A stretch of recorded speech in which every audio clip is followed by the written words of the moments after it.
I did time with the world's most unknown serial killer. It was back in 2011 when I had about 6 months left on my sentence, and I won't disclose his name for obvious reasons. But we shared a cell for those last 6 months. He was in for fraud. A 3-year stretch. It might have been more. Can't remember.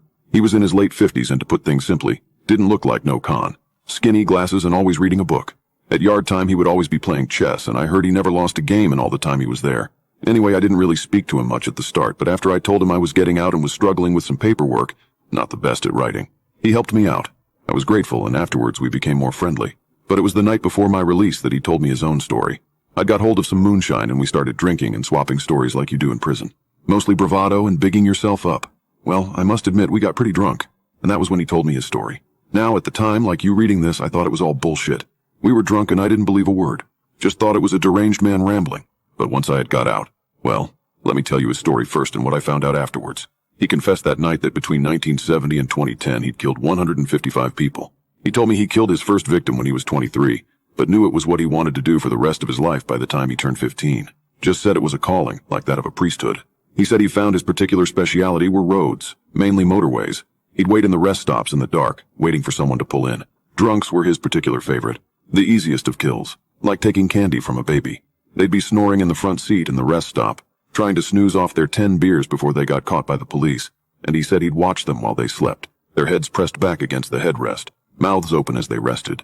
He told me it became too easy driving across the country waiting for drunks. It got boring. So he graduated to couples. His favorite were university couples, young sweet things with the whole life ahead of them. It gave him an incredible buzz to take a life with so much potential. They'd drive out to a nearby highway rest stop to make love, and in the darkness he'd watch them before getting to work. Afterwards, he told me he used to videotape the news report which always showed the pretty young blonde smiling at him from the TV. Then they would show the vigils, candles in the hands of those who were thankful it wasn't them.